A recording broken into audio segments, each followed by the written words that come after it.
Hello again, it's Jane here from Avoda Business Advisory, back in 2026 to cover off your STP Finalisation.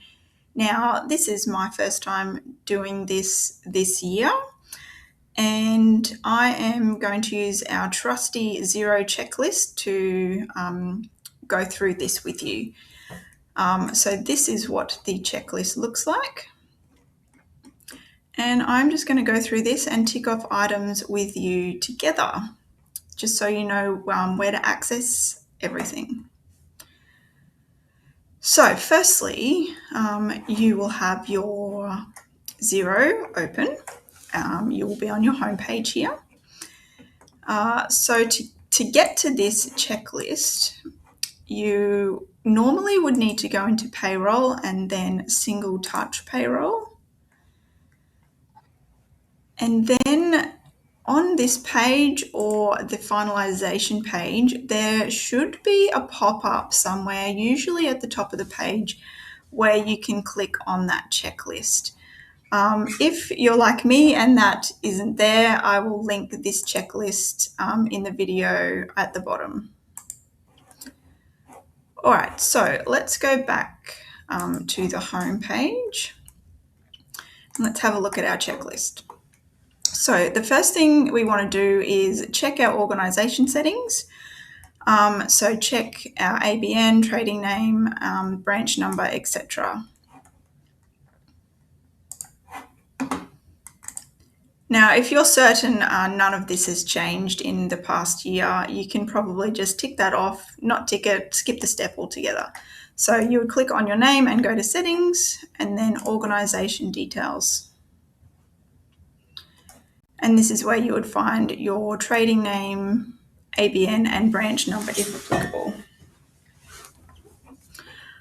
All right, so now that we've double checked that, we can click complete. And if you read here, if anything has changed partway through that financial year, you can click here and Xero can give you further instructions on how to correct that. So next up, we want to double check our payroll settings and the pay items within payroll settings. So under the earnings tab, check that earnings pay items have the correct earnings category assigned for STP reporting. So to get to payroll settings, you want to click on your company and go to settings. And then you want to scroll, I think, all the way down to the bottom here and go payroll settings.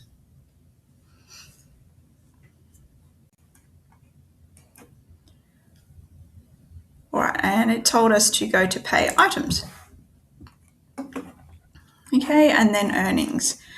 Now let's go back. What did it want us to do? Under the earnings tab, check that earnings pay items have the correct earnings category assigned for STP. And you can view the guide here as per what the ATO wants in regards to reporting categories. And while we're here, we're also going to review the reportable as W1 column and to ensure earnings rates are reported correctly on activity statements. All right, so you can see here reportable as W1. Some are going to be no and some are going to be yes. Again, if you have done this last year and you are certain nothing has changed, there's probably no need to check this. But I can see right now, just looking at this demo company, that ordinary hours is actually set to not reportable as W1. So normally, ordinary hours is definitely going to be reportable at W1. All right, so we just tick that and then click OK. All right, so yeah, just go through all of that. And then we're going to tick that off. Check allowances have an ATO type assigned for correct reporting with STP. Okay, so allowances, that is an earning category. So we can see we have two allowances here. One that is named exempt from tax withholding and super, and allowances subject to tax withholding and super. So you can check the details in here, select allowance type, right, and then the rate and the fixed, and yes, whether it's exempt from PAYG holding or super. And yes, it's probably good to check, click on this and check what the ATO requires for the different types of allowances. So yeah, good idea just to educate yourself with this information. All right, I'm in light of how long this video will go for already, I'm not going to run through all of this, but yeah, just click on that checklist where you can see for further information. Now we're going to check the deductions tab and review the excluded from W1 column for each deduction pay item to ensure deductions are reported correctly on activity statements. Okay, so let's exit out of that. Now we want the deductions column. And again here, you just want to double check all of this. Again, it's simply if you haven't altered anything or haven't changed anything since last year and last year was correct, just click through. You don't need to do anything.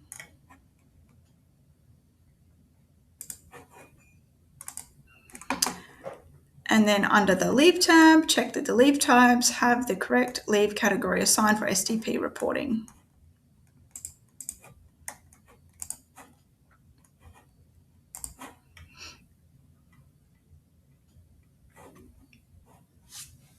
All right, here are the categories.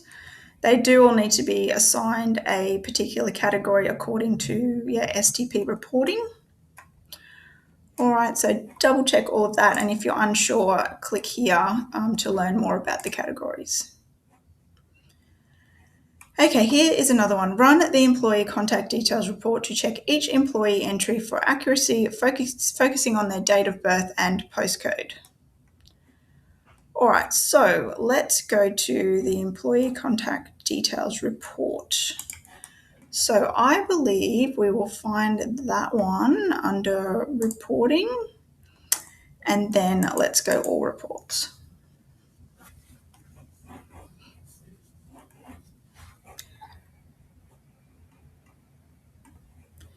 Employee contact details.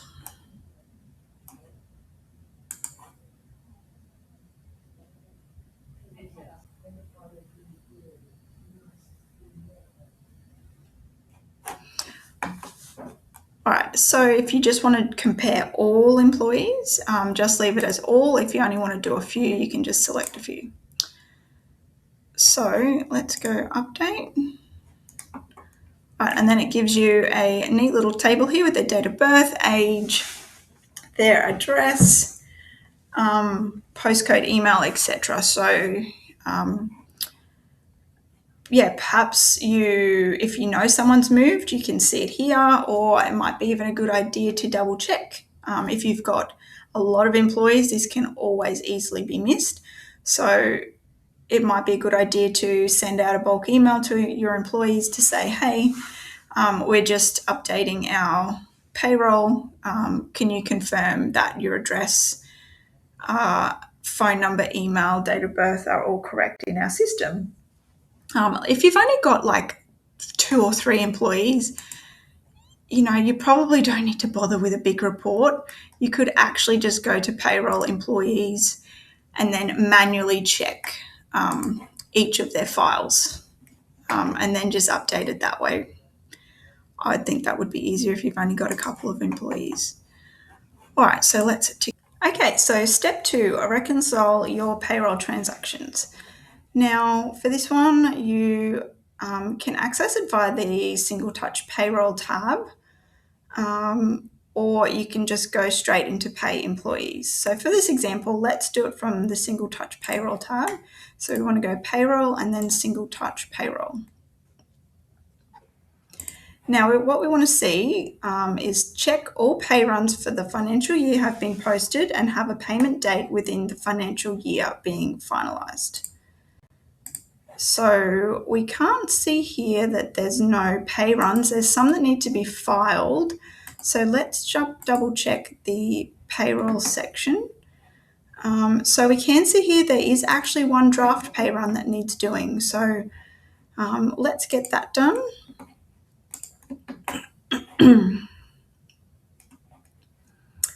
And while we're in here, let's click File.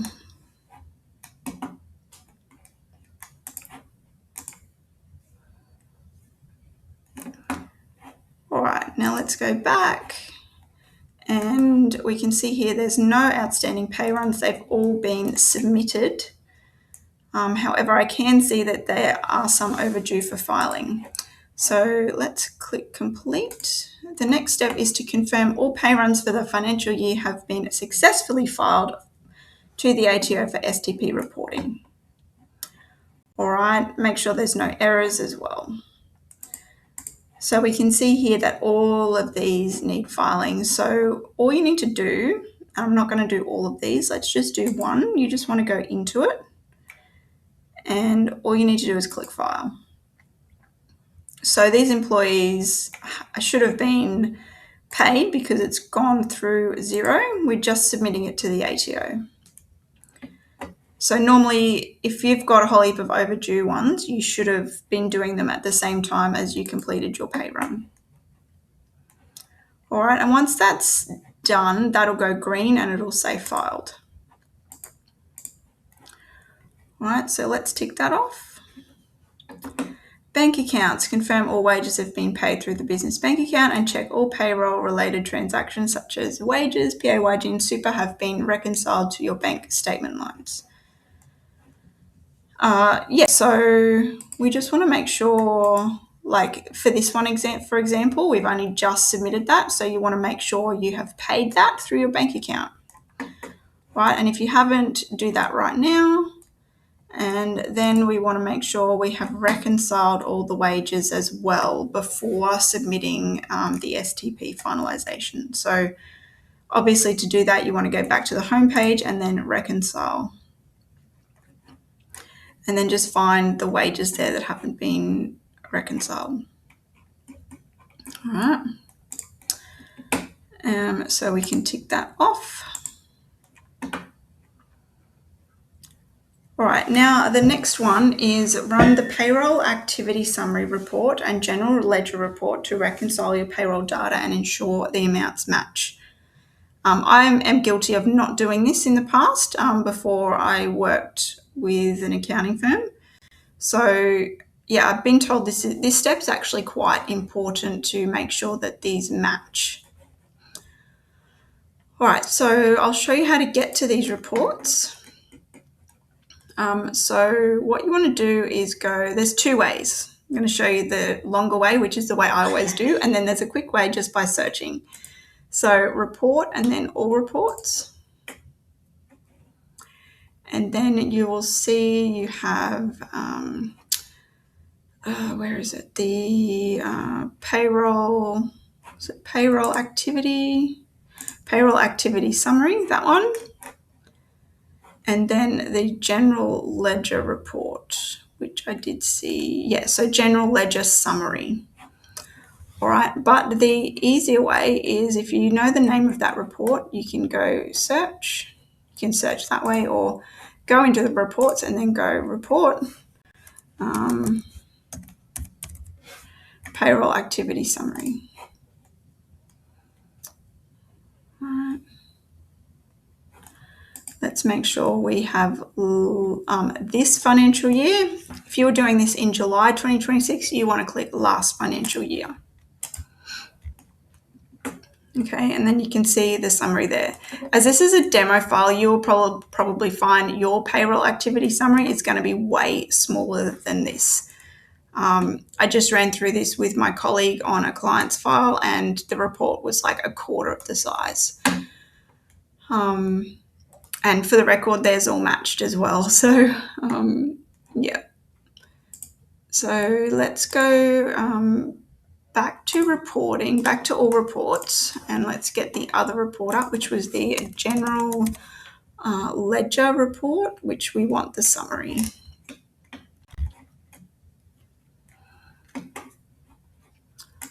and again, let's go this financial year because today's date is the 30th of June.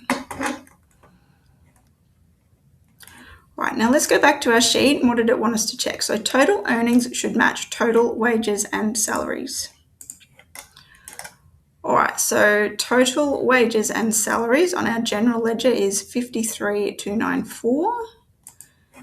And total earnings on here is 102,000. So they clearly don't match, but yours should match. If something doesn't match, there's probably a payroll item that hasn't been coded correctly. I'm not going to go through how to find it because I'm hoping the majority of you, for the majority of you, it will match. Yours definitely should not look complex like this. All right, and again, we wanted the superannuation. And this expense and current liability, the accountant here just told me that they should be matching anyway, so it shouldn't matter which line here you're looking at. It should match the total super in here, all right, which again, it doesn't because our demo company is not accurate. All right, so for the record here, I'm just going to tick this off and say that they do match. Lastly, we've got total tax and total PAYG withholding payable. Okay, so we've got total tax, 22,240, and then PAYG withholdings payable. Again, it doesn't match, but let's tick that off and say that it does. All right. Step 3, finalise single touch payroll data. Right, now I would call this the fun part, where we actually get to do the stuff for finalising our payroll.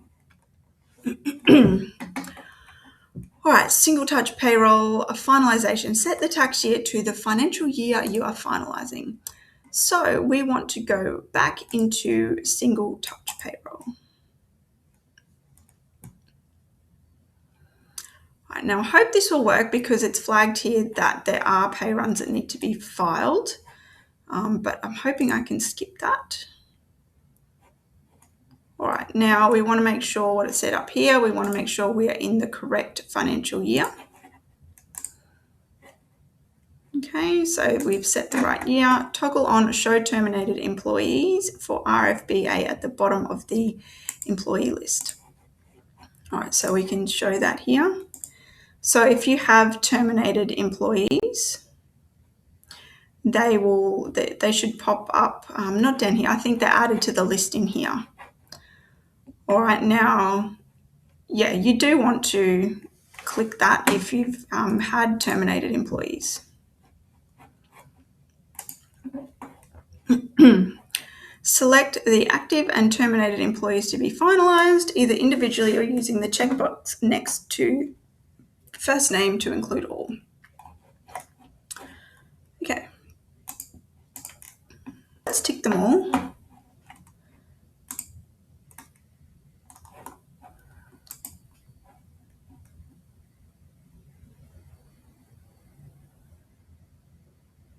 Okay, so select the active and terminate employees to be finalised either individually or using the checkbox next to the first name to include all. Okay, so I've ticked them all. If you know you need to leave a couple out and do them later, that's when you would untick some. All right, so we've done that. Complete the following. Review each employee's year-to-date summary for accuracy. Enter any required reportable fringe benefits amounts. And to view an employee's year-to-date summary, click View Report, export the report as a PDF or CSV file. To add an employee's RFBA, click Edit RFBA and enter the amount in the required columns and click Save Changes. Now, yes, I'm not going to go through any of this. I'm just going to assume that you don't have any required reportable fringe benefits. Gets a bit complex just for a YouTube video, so I'm going to skip that.